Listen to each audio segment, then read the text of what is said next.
Hello guys, welcome to our channel six alliance. Six alliance पे आपका बहुत बहुत स्वागत है। और आज हम संघीय विधायिका को कंटिन्यू करेंगे। और आज हम देखेंगे कि संसद में जो दो सदन है, लोकसभा राज्यसभा। और आज राज्यसभा से संबंधित है वो क्या संविधान में प्रावधान है, और उससे संबंधित कौन कौन से उपबंध है, और उसमें समय समय पर क्या संशोधन हुए, और वर्तमान स्थिति क्या है उसके बारे में देखेंगे। और पिछले लेक्चर हमने देखा था कि आर्टिकल 79 पढ़ा था। आर्टिकल 79 में ये था कि जो भारत में संघ के लिए वो संसद का प्रावधान है वो आर्टिकल 79 में दिया गया था, जिसमें ये बोला गया कि दो सदन होंगे, एक उच्च सदन एक निम्न सदन। उच्च सदन होगा उसको राज्यसभा कहेंगे, और निम्न सदन या लोकप्रिय सदन जिसको हम लोकसभा कहते हैं।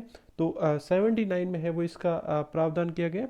और अगर बात की जाए संघीय विधायिका को लेकर, संघीय विधायिका, तो इसके लिए आर्टिकल है 79 से 122 के बीच में है, जिनके बारे में हम अध्ययन करेंगे। और हमने ये देखा था कि 79 में जो संघ के लिए संसद का प्रावधान है, और जैसे कि आगे राज्यों में भी आएगा जिसमें कि राज्य विधानमंडलों का प्रावधान है, और उसके तहत है वो दोनों सदनों में। आज हम देखेंगे कि जो अनुच्छेद 80 में क्या है, तो अनुच्छेद 80 में है वो राज्यसभा से संबंधित है वो प्रावधान किया गया है। तो अनुच्छेद 80, ये बात ध्यान रखना है कि 79 में है वो संसद का प्रावधान है, पार्लियामेंट का। 80 में है राज्यसभा, और 81 में है वो लोकसभा का प्रावधान किया गया है। इन तीन चीज़ का है वो ध्यान रखना है। बेसिकली संसद के बाद में सीधा है वो लोकसभा स्टार्ट किया जाता है। तो लोकसभा है वो पहले राज्यसभा आएगी, ना कि लोकसभा। लोकसभा का प्रावधान 81 में है, 80 में है वो राज्यसभा से संबंधित है वो प्रावधान किया गया। और आर्टिकल 80 में ये बोला गया कि जो इसके हालांकि सब पार्ट है वो उतना इम्पोर्टेंट नहीं है, लेकिन इसमें ये है कि इसमें प्रावधान किया कि राज्यसभा का है वो गठन किया जाएगा, आर्टिकल 80 के तहत है। और इससे संबंधित हमने कल देखे थे कि इसमें वो सदस्य संख्या कितनी है, कितनी इनकी वर्तमान में कितनी है, और अधिकतम कितनी है, ये चीज़ें हमने देखी थी। लेकिन इसका आर्टिकल है वो ध्यान रखना है कि राज्यसभा से संबंधित आर्टिकल है वो आर्टिकल 80 के तहत है वो इसका उल्लेख किया गया है। और वर्तमान में इसकी क्या, और अधिकतम है नहीं। जो आर्टिकल 80 में लिखा गया वो है 250, जो कि मैक्सिमम संख्या है वो इतनी होगी, इतने सदस्यों से वो मिलकर बनेंगे।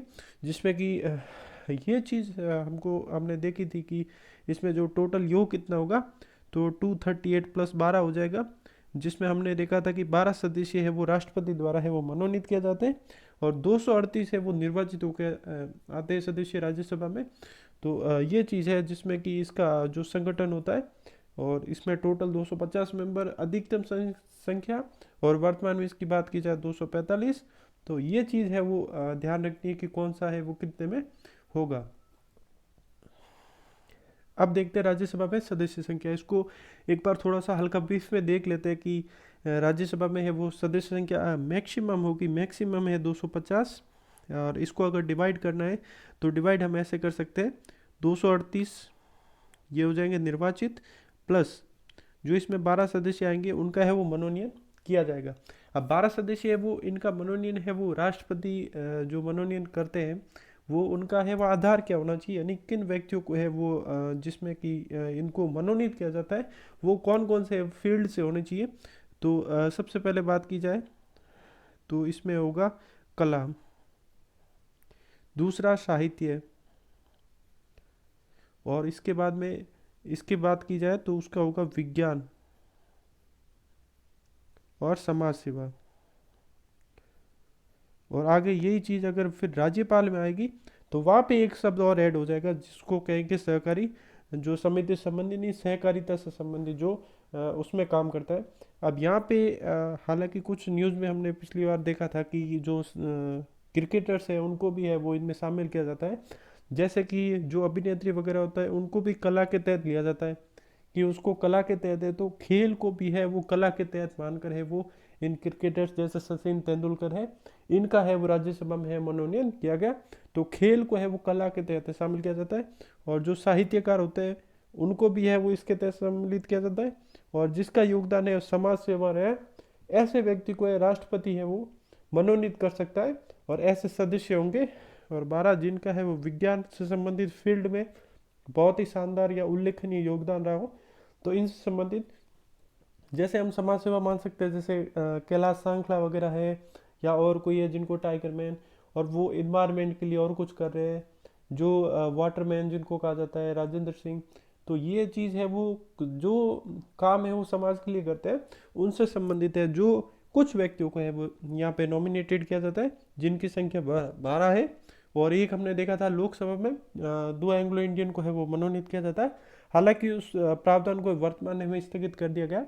तो वर्तमान अगर पूछा जाए तो संसद में है वो टोटल 12 सदस्यों का है वो मनोनीत किया जाता है, क्योंकि लोकसभा में भी फिलहाल है वो प्रावधान स्थगित कर दिया गया। हालांकि उससे संबंधित ये क्वेश्चन पूछा जा सकता है कि वो प्रावधान है किस अनुच्छेद में। तो आपको ये कमेंट बॉक्स में मेंशन करना है कि एंग्लो इंडियन का प्रावधान है वो किस अनुच्छेद के तहत था। तो ये चीज़ आप कमेंट बॉक्स में मेंशन कर सकते हैं। और इसमें हो गया 238 और 12। अब 238, और अब देखते हैं कि जो वर्तमान में है वो कितने हैं। तो क्योंकि उनसे संबंधित अभी जो क्वेश्चन आएगा वो आएगा कि वर्तमान में है वो कौन से सदस्य है वो इसमें शामिल है। तो इसको एक नई स्लाइड लेकर देख लेते हैं। वर्तमान में संख्या है 245, ये है प्रेजेंट टाइम की, जिसमें से 229 ये तो हो जाएंगे जो कि स्टेट से है, और कुछ केंद्र शासित प्रदेश से भी है। लेकिन यहाँ पे एक चीज़ है वो ध्यान रखना है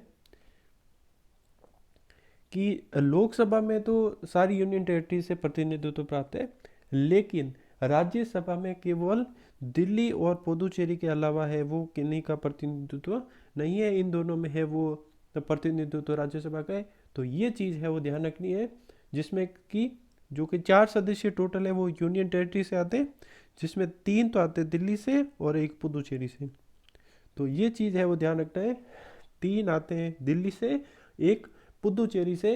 बाकी जो जितने भी और बाकी पीछे बच जाते हैं। हालांकि अब जम्मू कश्मीर का है वो प्रावधान जैसे यूनियन टेरिटरीज, और वहाँ पे क्या सिचुएशन होगी लद्दाख वाला, और अब वापस है वो 8 हो गए, जो कि दमन दीव और जो दादर नागर हवेली को है वो मर्ज कर दिया गया।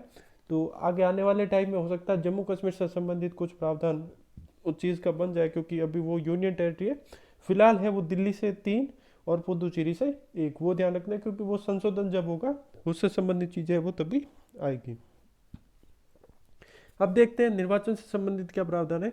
निर्वाचन, इनका भी ये चीज़ ध्यान रखनी है कि जो आनुपातिक प्रतिनिधित्व प्रणाली है उसी के आधार पर होता है। आनुपातिक प्रतिनिधित्व प्रणाली की एकल संक्रमणीय मत प्रणाली, जो कि राष्ट्रपति के लिए इलेक्शन सेम होता है।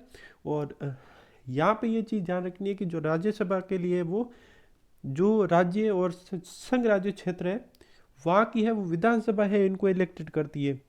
यानी विधानसभा के जो सदस्य होते हैं वो इनको इलेक्टेड करके है वो भेजते हैं। और विधानसभा के जो मनोनीत सदस्य हैं वो है राज्यसभा के सदस्य के जब चुनाव होते हैं उनमें है वो भाग नहीं लेते हैं।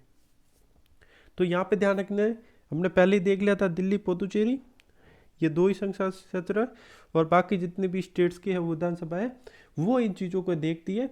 और यहाँ पे बाकी मैंने बता दिया था कि जो 245 है वो वर्तमान में है, और अधिकतम है 250 है, जिसमें कि 238 प्लस 12 सीटें हैं, और इनका निर्वाचन है। अब कुछ चीज़ें इसमें ये ध्यान रखनी है कि जैसे मनमोहन सिंह है तो राजस्थान से है वो राज्यसभा सदस्य थे। तब यहाँ पे ये चीज़ ध्यान रखनी है कि जो जहाँ का निवासी हो, वैसा जरूरी नहीं कि जो राजस्थान का है लेकिन कहीं और जगह से राज्यसभा का उम्मीदवार नहीं बन सकता, वो लड़ सकता है चुनाव, उसमें कोई पाबंदी नहीं है। ये चीज़ है वो ध्यान रखनी है। ये चीज़ को है वो नोट करवा देता हूँ पॉइंट पे, क्योंकि ये फैक्ट है, इसी के आधार पर है क्वेश्चन बन जाते हैं कि राज्य का निवासी हो वो जरूरी नहीं है, सेम राज्य का निवासी हो वो जरूरी नहीं है। अब पहले क्या होता था कि गुप्त मतदान होता था, और अब होता है वो खुला मतदान होता है, नहीं ओपन वोटिंग होती है। और ये 2 चीज़ें हैं वो फैक्ट है वो भी ध्यान रखना है कि सेम राज्य के निवासी होना वो कोई ज़रूरी नहीं है। और दूसरा कि गुप्त मतदान के स्थान पर है वो खुला मतदान होने लग गया है, और ये चीज़ है वो ध्यान रखनी है। आगे हम देखेंगे कि प्रतिनिधित्व का आधार क्या है। तो इसमें जनसंख्या के आधार पर है वो, जिसमें कि राज्यों में जो प्रतिनिधित्व है वो जनसंख्या के आधार पर है। तो इसमें ये चीज़ होती है कि जैसे पहले जो 50 लाख होते हैं पहले जो 50 लाख एक राज्य की जनसंख्या है, जिसमें कि 50 लाख और हर 10 लाख व्यक्तियों के लिए एक, जहाँ पे 50 है वहाँ हर 10 लाख व्यक्तियों पे एक प्रतिनिधित्व, तो 10 लाख पे एक प्रतिनिधित्व। उसके बाद में धीरे धीरे ये चीज़ ये होती कि 20 लाख पर है वो एक प्रतिनिधित्व, उसके हिसाब से इनका है वो प्रतिनिधित्व बांटा जाता है। जैसे हमने लोकसभा में ये चुना था कि जैसे कि नॉर्थ में है वो जनसंख्या ज़्यादा है और साउथ में जनसंख्या कम है, तो अभी भी जनसंख्या का है उसमें जो प्रतिनिधित्व का आधार है वो अभी भी है 1971 की है वो जनसंख्या को रखा गया, क्योंकि अगर अभी की अगर जनसंख्या देखें तो यहाँ पे फिर असमानता आ जाती है, क्योंकि प्रतिनिधित्व में फिर जनसंख्या के हिसाब से वो नॉर्थ वालों को है वो ज़्यादा प्रतिनिधित्व मिल जाएगा, साउथ वालों को प्रतिनिधित्व है वो कम मिलेगा। तो ये चीज़ें हैं वो कहाँ पे कौन सी चीज़ है उसका है वो ध्यान रखना है। अब देखते हैं राज्यसभा का है वो कार्यकाल कितना होता है। बेसिकली ये क्वेश्चन आता है कि जैसे लोकसभा का कार्यकाल 5 वर्ष होता है और कुछ आपातकालीन परिस्थितियों में एक बार में 1 साल के लिए बढ़ाया जा सकता है, ऐसे कर करके बढ़ा सकते हैं, लेकिन राज्यसभा है वो कभी भंग नहीं होती है। तो ये एक तरह से है वो स्थायी सदन है, तो इसका है वो अगर पूछा जाए कार्यकाल नहीं होता है, राज्यसभा का कार्यकाल नहीं होता है। लेकिन अगर सदस्यों की बात की जाए तो सदस्यों का कार्यकाल है वो 6 वर्ष होता है, और हर दूसरे वर्ष बाद है वो सदस्य है वो, जिसने कि हर दूसरे साल में सदस्य एक या सदस्य है वो रिटायरमेंट होते जाते हैं, उनकी जगह दूसरे आते जाते हैं, तो ये प्रक्रिया है वो चलती रहती है। लेकिन राज्यसभा का कार्यकाल नहीं होता है, बल्कि राज्यसभा के सदस्यों का कार्यकाल होता है वो होता है 6 वर्ष। अब मान लो कोई पद है वो बीच में खाली हो गया, तो वहाँ पे है वो उपचुनाव का भी प्रावधान है, लेकिन इसमें ये एक चीज़ है वो इसमें ध्यान रखना पेचीदा है। वो चीज़ ये है कि मान लो किसी का कार्यकाल है वो 5 वर्ष है, तब तक तो हुआ ना, उसके बाद में उसकी आकस्मिक मृत्यु हो गया और कुछ कारण हो गया, तो उसमें 1 साल बाकी रह रहा है, तो जो उपचुनाव से जो भी इलेक्टेड होके आएगा वो केवल है वो 1 साल के लिए रहेगा, ना कि 6 साल के लिए रहेगा। वो केवल जितना बचा हुआ उसका कार्यकाल है उतने तक ही वो रहेगा उस पद पर। ठीक है, उसके बाद देखते हैं राज्यसभा सदस्य बनने हेतु योग्यता। अब यहाँ पे कंपेरेटिव स्टडी ये करनी है कि कंपेरेटिव कि राज्यसभा का जो सदस्य है और लोकसभा, इन दोनों का साथ में देख लेते हैं। अब लोकसभा सदस्य और राज्यसभा के लिए 30 और लोकसभा के लिए 25। ठीक है, तो ये है वो इतने वर्ष का जो अगर कोई व्यक्ति है तो वो एलिजिबल है सदस्यता लेने के लिए। अब यहाँ पे एज के फैक्टर के आधार पर देखा जाए तो ज़्यादा एज किसकी, राज्यसभा, इसीलिए इसको है वो उच्च सदन कहा जाता है। और लोकसभा जिसमें कि जो नया नया प्रतिनिधित्व युवा प्रतिनिधित्व जिसमें जनता का प्रतिनिधित्व करते हैं, तो वो इसमें है वो 25 साल है वो न्यूनतम आयु रखी गई है योग्यता के तौर पे। अब देखते हैं राज्यसभा का सभापति और उपसभापति। अब राज्यसभा का सभापति तो सबको पता है कि जो उपराष्ट्रपति होता है वो ही राज्यसभा का है वो सभापति होता है, और ये पदेन सभापति होता है राज्यसभा का। और इस चीज़ का आपने उपराष्ट्रपति पढ़ा था तब अच्छे से देख लिया था। और जब ये उपराष्ट्रपति है वो राष्ट्रपति के कार्यवाहक के तौर पर अगर कार्य करता है तो वो उपसभापति के पद के रूप में कार्य नहीं करता है, सभापति के रूप में कार्य नहीं करता है, वहाँ पे उपसभापति और सभापति के रूप में है वो कार्य करते हैं।